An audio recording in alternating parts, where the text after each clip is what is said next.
नमस्कार बच्चों, कैसे हैं आप लोग। बच्चों, आज हम आपकी हिंदी गुंजन का छठा अध्याय पढ़ने जा रहे हैं, जिसका नाम है अपना स्थान स्वयं बनाए। ठीक है। इस कहानी में आप पढ़ेंगे कि किस प्रकार एक इंसान जो कि परिश्रम करके, ईमानदारी करके और कर्तव्य पालन करके अपना स्थान ऊंचा रखता है और खुद से बनाता है। तो परिश्रम, ईमानदारी और कर्तव्य निष्ठा ऐसे गुण हैं जो व्यक्ति को समाज में मान सम्मान दिलाते हैं। इस कहानी में भी एक युवक मेहनत, कर्तव्य निष्ठा और ईमानदारी से निजी कार्यालय में चपरासी के पद से राज्य के प्रधानमंत्री पद पर पहुंच जाता है। तो आइए हम इस कहानी को शुरू करते हैं।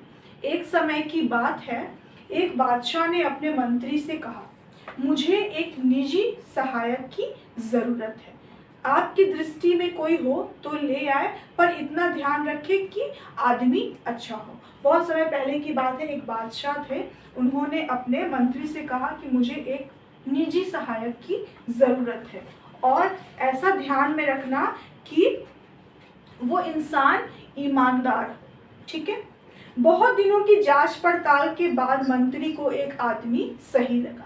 मंत्री ने उसकी नौकरी छुड़वा दी और उन्नति का आश्वासन दे बादशाह के सामने पेश किया। काफी जांच पड़ताल करने के बाद मंत्री को एक इंसान ऐसा मिला जो कि उस बादशाह के काबिल था। वो इंसान वहाँ कहीं पे नौकरी कर रहा था। मंत्री ने उसकी नौकरी छुड़वाई और उसको बोला कि तुमको इससे भी अच्छा पैसा मिलेगा और जगह मिलेगा। ये कह के उसने उसको बादशाह के पास लाया। बहुत देर तक तो बादशाह को अपनी बात ही याद ना आई। बाद में बोले, हाँ, उस समय शायद कोई बात मन में थी, पर अब तो कोई बात नहीं है। जब वो आदमी को लेके मंत्री आया तो बादशाह अपनी बात को भूल चुका था कि उसने कभी ऐसा जिक्र भी किया था कि उसे किसी निजी सहायक की ज़रूरत है। काफ़ी देर बाद बादशाह ने बोला कि हाँ, शायद उस टाइम मुझे ऐसी ज़रूरत थी, बट अभी ऐसी कोई ज़रूरत नहीं है। मंत्री ने कहा, हुजूर, मैंने इसे हज़ारों में से छांटा है और इसकी बढ़िया नौकरी छुड़वा कर लाया। बादशाह ने जरा सोचकर कहा, हमारे पास तो इस समय कोई काम नहीं है, पर तुम बहुत कह रहे हो तो हम अपने निजी कार्यालय में चपरासी रख सकते हैं। वेतन 15 रुपए मिलेगा।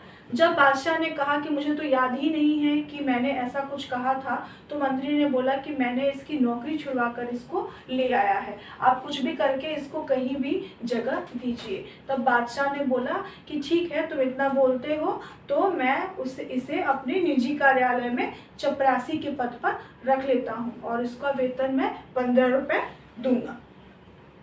मंत्री को बुरा लगा, पर उस युवक ने कहा, मेरे लिए सबसे बड़ा वेतन यह है कि मुझे अपने बादशाह की सेवा करने का मौका मिलेगा। मंत्री को बुरा लगा कि मैंने फालतू में इसकी नौकरी छुड़वा कर इसको यहाँ पे ले आया, पर युवक को कोई आपत्ति नहीं था। उसने बोला, मेरे लिए सबसे बड़ा काम ये है कि मैं अपने बादशाह की सेवा कर पाऊंगा। मंत्री जब उसे कार्यालय में छोड़ने गया तो वहाँ धूल ही धूल थी, क्योंकि बादशाह वहाँ न कभी जाते थे और ना ही काम करते थे। मंत्री दुखी हुआ, पर युवक खुश था।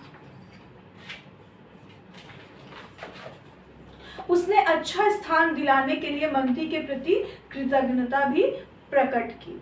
जब युवक को मंत्री कार्यालय में ले गया तो वहाँ का अवस्था देखकर मंत्री को और भी ज़्यादा दुख हुआ। क्यों? क्योंकि कार्यालय में राजा तो कभी जाते ही नहीं थे और वहाँ चारों तरफ गंदगी फैली हुई थी। लेकिन युवक ने फिर भी उनको थैंक्स बोला, धन्यवाद बोला कि उन्होंने उसको इतने अच्छे स्थान पर नौकरी दिलवाई है। युवक ने लगातार कई दिनों तक उस कार्यालय की साफ सफाई करके उसे शाही कार्यालय का रूप दे दिया। उस कार्यालय में एक छोटी सी कोठरी थी। युवक ने उसकी जांच पड़ताल की तो पता चला कि पिछले कई सालों में बादशाह के पास बहुत से निजी पत्र आए थे। उनके लिफाफों का ढेर भी उस कोठरी में पड़ा था। उनमें से बहुत से लिफाफे पर सोने की पच्चीकारी की हुई थी, मतलब सोना जड़ा हुआ था। ठीक है। और रत्न जड़े थे। ये वे लिफाफे थे जो विवाह आदि के शुभ अवसरों पर दूसरे बादशाहों और अमीर उमराओं के यहाँ से आए थे। युवक ने कारीगर लगाकर सब कीमती सामान लिफाफों से उतरवा लिया और बाजार में बेच दिया। बिक्री से आई रकम में से कुछ रुपए तो उसने बढ़िया फर्नीचर और चित्रादि लगाने में खर्च किए और बाकी सरकारी खजाने में जमा करा दिए। जहां वह सामान बिका उसकी भी रसीद ली और जहां से यह सामान खरीदा गया उसकी भी। काफी दिन बीत गए। युवक ने कार्यालय की काफी साफ सफाई की और उसको एक शाही कार्यालय में बदल दिया। उस कार्यालय में एक छोटी सी कोठरी थी। तो युवक ने जब कोठरी खोला तो उसमें खाली लिफाफों का ढेर पड़ा हुआ था। ये बहुत सारे पत्र थे, जैसे कि जो शादी विवाह के अवसरों पे आते थे राजा के पास। तो उसमें क्या था, उस बहुत सारे पत्र में सोने का और हीरा जड़ा हुआ था। तो युवक ने क्या किया, उन सब पत्र से सोने हीरे जो जड़े सिक्के थे उनको निकलवाया और उसको बाजार में बेच दिया। उनसे जो पैसे प्राप्त हुए उससे उन्होंने कुछ कार्यालय में उपयोगी जो चीज़ें हैं, फर्नीचर्स वगैरह, पेंटिंग्स वगैरह, वो खरीदा और बाकी पैसे उसने जमा करा दिए वहाँ पे, क्या बोलते हैं, सरकारी खजाने में जमा करवा दिए। और जहाँ पे सामान बेचा वहाँ की भी रसीद ली और जहाँ से सामान खरीदा वहाँ की भी रसीद ली। ठीक है, अब वह स्थान सचमुच शाही हो चुका था। चुगलखोरों ने बादशाहों से उसकी शिकायत कर दी कि वह रुपया लूट रहा है। एक दिन बादशाह गुस्से में भरे वहाँ आए तो देखकर दंग रह गए।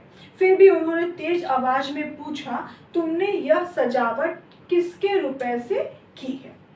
यही के रुपए से हुजूर, कहकर उसने रद्दी लिफाफों की कहानी सुनाई और खजांची से गवाही दिलाई कि सामान खरीदने के बाद बचा हुआ रुपए खजाने में जमा किया गया है। बादशाह बहुत खुश हुए और उन्होंने उस युवक को अपने राज्य का वित्त मंत्री बना दिया। दूसरे मंत्री इससे परेशान हुए क्योंकि न वह बेईमानी करता था न करने देता था। जो भी मंत्री बादशाह के पास जाता किसी न किसी बहाने उस युवक की शिकायत करता, जिससे कि वह बादशाह की नज़रों में गिर जाए। ठीक है, एक रात 2 बजे बादशाह ने अपने सेनापति को बुलाकर कहा, हमारे सब मंत्रियों को उनके घरों से उठाकर इस कमरे में ले आओ और हाँ, वे जिस हालत में हो उसी हालत में लाया जाए। समझ लो हमारे हुक्म को। अगर कोई पलंग पे सो रहा है तो उसे पलंग सहित ज्यों का त्यों लाया जाए, और कोई कालीन पर बैठा चौपड़ खेल रहा है तो उसे कालीन समेत लाया जाए। कोई 1 घंटे में सब बादशाहों के बड़े कमरे में आ गए। 8 में से 7 मंत्री नशे में थे। उनमें से कुछ जुआ खेल रहे थे। वित्त मंत्री जी एक चौकी पर बैठे दिए की रोशनी में कोई कागज देख रहे थे। सब मंत्री बहुत लज्जित हुए। राजा ने क्या बोला कि जितने भी मंत्री उनके हैं उनको उठाकर लाया जाए और जो मंत्री जिस अवस्था में है उसी अवस्था में उनको लाया जाए। तो सब मंत्री को राजा के घर में उस बड़े रूम में लाया गया। तो कुछ लोग नशे में थे, कुछ जुआ खेल रहे थे और जो वित्त मंत्री, जिस युवक को वित्त मंत्री बनाया गया था, वो रोशनी में बैठकर कुछ कागज का हिसाब कर रहे थे। बादशाह ने वित्त मंत्री से पूछा, जनाब रात के 2 बजे किस कागज में उलझे हुए थे? वित्त मंत्री ने उत्तर दिया, हुजूर दूर के इलाके से इस साल का जो राजकर आया है उसमें पिछले साल से 1 पैसा कम है, इसीलिए बार बार देख रहा था कि जोड़ में भूल है या सचमुच पैसा कम है। बादशाह ने अपनी जेब से 1 पैसा फेंक कर कहा, लो अब हिसाब ठीक कर दो और जाओ आराम करो। वित्त मंत्री ने नम्रता के साथ पैसा वापस करते हुए कहा, हुजूर पैसा तो मैं भी डाल सकता था, पर यदि पैसा कम है तो उसके लिए पूछताछ ना हुई तो इससे अफसरों के काम में ढील और उनके मन में बेईमानी पैदा होगी। ठीक है। तो बादशाह बहुत खुश हुए और उन्होंने उस युवक को अपना प्रधानमंत्री बना दिया। तो देखा आपने, उस युवक ने अपने मेहनत, अपने लगन और परिश्रम से चपरासी से प्रधानमंत्री का पद हासिल हुआ। तो इस कहानी से हमें यही शिक्षा मिलती है कि हमें अपना स्थान स्वयं बनाना चाहिए। अपने कर्मों से, अपने परिश्रम से, अपने मेहनत से ही हमको अपना स्थान बनाना चाहिए। तो नए चैप्टर में हम नए वीडियो के साथ आएंगे। तब तक के लिए नमस्कार।